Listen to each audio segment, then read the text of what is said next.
ভাজা হয়ে গেছে। এটা পনিরের তেলের সাথে আলু ভাজার একটা সুন্দর গন্ধ বেরিয়ে গেছে, একটু লালচে করে হয়েছে, সিদ্ধ আলুর গন্ধ নেই। এবার আমি গ্যাস বন্ধ করে দিয়ে নামিয়ে নিচ্ছি।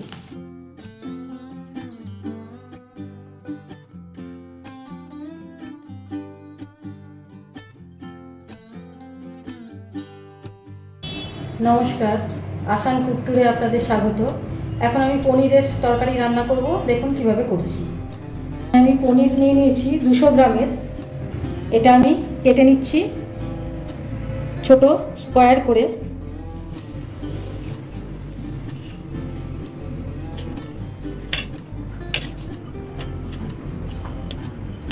এইভাবে আর একটু নেব, নিয়ে স্কোয়ার করে কেটে ফিরে আসি। আর পনিরগুলো কাটা হয়ে গেছে। এবার আমি কড়াতে তেল দিয়ে দেবো। কড়াতে এবার রিফাইন্ড অয়েল দেবো, সামান্য একটু রিফাইন্ড অয়েল দেবো, কারণ পনিরগুলো আমি ভাজবো। রান্না কিন্তু রিফাইন্ড তেলে বা সাদা তেলে করব না। ব্যাস সামান্য 1 চামচ রিফাইন্ড অয়েল দিলাম। তেল গরম হোক। আমার তেল গরম হয়ে গেছে। এবার এতে আমি পনিরগুলো ছেড়ে দিলাম। আঁচ লো ফ্লেমে দিয়ে সামান্য একটু ভেজে নেব, এখনই উল্টাবো না। এবার এগুলো আস্তে আস্তে উল্টানোর চেষ্টা করব, আর হালকা ভাজলেই হবে। ভাজা হয়ে এসছে, এক পিঠ ভালো মতোই লাল ভাজা হয়ে গেছে। আর পনির যেহেতু দুধ থেকেই তৈরি, তো এটা কাঁচা দিলেও কিন্তু খারাপ লাগে না। হ্যাঁ, অনেক রান্নাতেই কিন্তু কাঁচাও দিই, আবার কিছু রান্নাতে ভেজে দিই। যেটা ইচ্ছা করতে পারেন, তবে এটাতে ভেজে দেবেন। ভেজে দিলেই টেস্ট ভালো আসবে, গন্ধটাও ভালো আসবে। এভাবে হালকা একটু ভেজে নিচ্ছি, তারপরে তাড়াতাড়ি তুলে ফেলবো। একটা সাইড ভাজা হয়ে গেছে, যেন ছানার বড়া ভাজলে যেরকম হয়, ছানার কোপ্তা, সেই রকম একটা গন্ধ বেরোচ্ছে, যার জন্যই বলছি ভেজে দিতে হবে। ভাজা হয়ে এসছে। আর একটা ব্যাপার হচ্ছে, পনির যেহেতু দুধ থেকে তৈরি, এর থেকে কিন্তু তেল ছাড়ছে। আমার 1 চামচ তেল কিন্তু এই জন্যই দেয়া, তেল ছেড়ে আসছে। আর উপস্থিত আমার ভাজা হয়ে গেছে। এবার কিন্তু আমি আস্তে আস্তে এগুলোকে তুলে নেব। এবার আমি এই কড়াতেই একটু আলু ভেজে নেব। দেখুন, পনিরের জন্য ভাজার জন্য যা তেল দিয়েছিলাম, তেল এখন আর মনে হচ্ছে আরও বেড়ে গেছে, কারণ পনির থেকে তেল বেরিয়েছে। আচ্ছা, এবার এতে দিয়ে দিচ্ছি একটা সিদ্ধ আলু। এটা একটা বড় সাইজের হাফ বয়েল আলু, আমি যেরকম দিই আর কি। তো এরকমভাবে স্কোয়ার পিস করে কেটে নিয়েছি। আপনারা ইচ্ছা হলে কিন্তু এটা স্কিপও করতে পারেন, আলু না দিলেও পারেন, কোনো অসুবিধা নেই।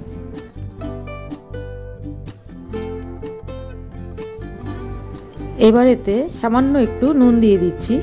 আলু ভাজার জন্য নুন দেয়া, তরকারির জন্য নয় কিন্তু। কোনো হলুদ এখনই দেবো না, লালচে করে ভেজে নেব, তাতে বোঝা যাবে যে কাঁচা নেই আলুটা, সেই জন্য একটু লালচে করে ভেজে নিচ্ছি। ভাজা হয়ে গেছে।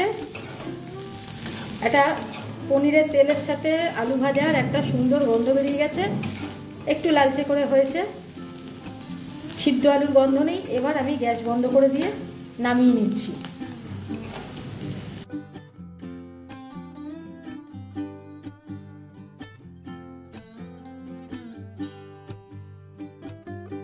এবার আমি গ্যাস অফ রেখেই এতে একে একে মশলা দিচ্ছি। এবার এতে আমি মশলা দিচ্ছি 3 চামচ দিয়ে দিচ্ছি পেঁয়াজ রসুন বাটা। এটা কিন্তু হাফ ক্রাশ বাটা আর কি, পুরো মিহি নয়। তো তারপরে আরও কী কী দিচ্ছি দেখাচ্ছি।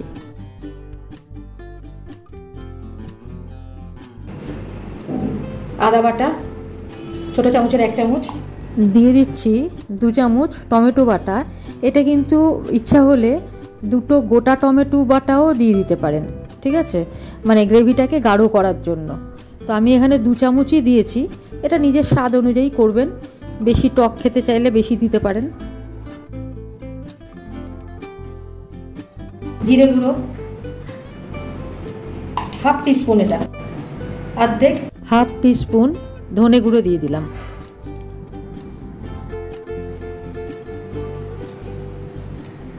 3টে কুচনো কাঁচা লঙ্কা দিয়ে দিচ্ছি। আন্দাজ মতো নুন,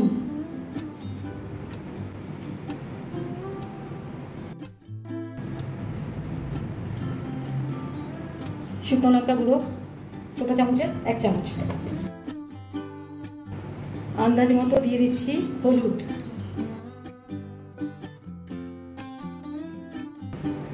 আর এটা দিয়ে দিচ্ছি একটু পেঁয়াজ রসুন বাটা জল, সামান্য একটু দিয়ে দিচ্ছি চিনি। এবার এগুলো ভালো করে মিশিয়ে নেব। গ্যাস আমার বন্ধ আছে, মশলাটা আমার রেডি হলো। এইভাবে ভালো করে মিশিয়ে নেব একদম, যেন কোনো জায়গায় কোনো মশলা যেন ডেলা পেকে না থাকে বা এক জায়গায় বেশি জমে না থাকে, সেই জন্য মিক্সিংটা ভালো করতে হবে। এবার এতে দিয়ে দেব আন্দাজ মতো জল দিয়ে দিচ্ছি। দেখুন এই জলেতেও কিন্তু মশলাটা ভালো করে মিশিয়ে নিতে হবে, কোথাও যেন কোনো মশলা ডেলা পেকে না থাকে, একদম গুলে দিতে হবে। এবার এতে একে একে দিয়ে দিচ্ছি আলু ভাজাগুলো আর পনির, সব একসাথেই দিয়ে দিচ্ছি। এগুলো দিয়ে আমি রান্না এবার শুরু করব। এখনও কিন্তু আমি গ্যাস জ্বালিনি, গ্যাস অফ করা অবস্থাতেই এগুলো সব রেডি করে নিলাম আগে। আরও কিছু জিনিস আমায় দিতে হবে, দেখাচ্ছি।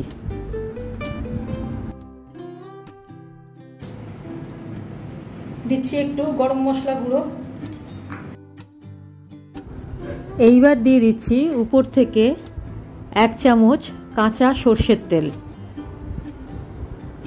বেশি দিচ্ছি না, কারো ইচ্ছা হলে বেশি দিতে পারেন, পরিমাণ বেশি হলে বেশি দিতে পারেন। সব দিয়ে আবার ভালো করে ঘেটে মিশিয়ে নিচ্ছি। এখনও কিন্তু আমি গ্যাস ধরাইনি, মিশিয়ে নিলাম, ব্যাস। এবার আমার পর্ব শেষ হলো, রেডি পর্ব। এবার আমি গ্যাস জ্বেলে দিলাম, গ্যাস জ্বেলে দিয়ে এবার ঢেকে দেবো এবং হিট কিন্তু একদম লো হিটে 10 মিনিট আমি এটা হতে দেব। সিদ্ধ হবে, জল কমবে, তারপরে ঢাকা দিয়ে এটা দিচ্ছি, তারপরে আমি ফিরে আসছি। আমার মতে পনির তো সবসময় মানে পনির খাওয়া মানে যেন এটা একটা সাহেবি খানা এরকম ধরনের ব্যাপার। সবসময় সেই কাজু কিশমিশ চারমগজ বাদাম বাটা পোস্ত বাটা এইসব দিয়েই দেখি। হ্যাঁ, তো একটু ঘরোয়াভাবে করে দেখুন। ঘরোয়া তো নানা রকম তরকারি খাই, তাতে পনিরও যদি এইভাবে করে খাই খারাপ কেন লাগবে, ভালোই লাগবে।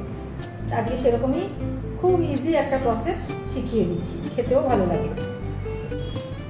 একটা কথা বলি যে এটাতে কিন্তু আমি একটা বাটা থাকে, যেহেতু আমি বাটা দিয়ে দিলাম, কিন্তু এটা ইচ্ছা হলে কিন্তু মানে যারা নতুন তাদের তো হয়তো বাটাবাটি অসুবিধা হতে পারে, মানে যারা একা থাকে, আমি তাদের উদ্দেশ্যে বলছি। আমার সেই রকম কিন্তু অনেকে আছে যারা একা মেস করে থাকে বা কিছু, তো তারা নিজেরা হয়তো রান্না করে খায়।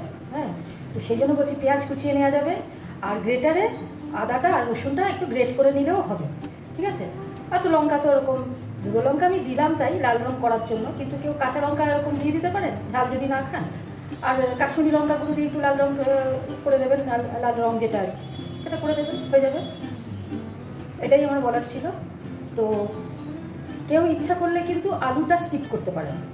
আমি আলুটা দিয়েছি বলে একটু আমি ফোটাবো আর কি, ভালো করে ফোটাবো। আলুটা একটু তো হাফ সিদ্ধ মতো সবসময় নিই, আলু ছাড়াও এটা করতে পারেন, কারণ পনিরের তরকারিতে আলু সবসময় দেওয়া হয় না, ইচ্ছা হলে দিতে পারেন। আমি দিলাম আর কি, ঠিক আছে। এবার 10 মিনিট পরে আমি এটা তুলছি। হ্যাঁ, হয়ে গেছে আমার। এবার আমি গ্যাসটা অফ করে দিচ্ছি, রান্না আমার হয়ে গেল মোটামুটি। গ্যাস অফ করে দিলাম, আর আবার একবার গরম মশলা গুঁড়ো দিয়ে দিচ্ছি।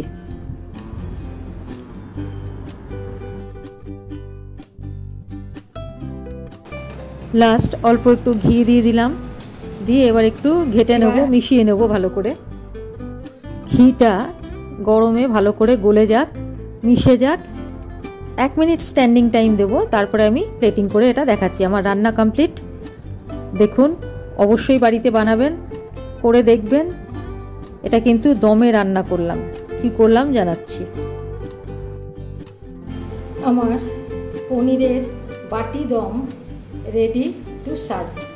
এটা আমি বাটি দম করলাম, একভাবে বসিয়ে দেয়া, একভাবে রেডি করে বসিয়ে দেয়া। ভীষণই ইজি, কিন্তু খেতে ভীষণই সুস্বাদু। করবেন একবার।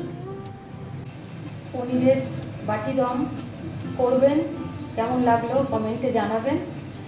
আজকের মতো এখানে রাখছি। যারা নতুন আমার চ্যানেলে আসবেন, লাইক শেয়ার সাবস্ক্রাইব করবেন, তাহলে একটু ইন্সপায়ার্ড হই আর কি। আজকের মতো এখানে রাখছি, পরে অন্য কিছু নিয়ে ফিরে আসছি। ভালো থাকবেন, ধন্যবাদ।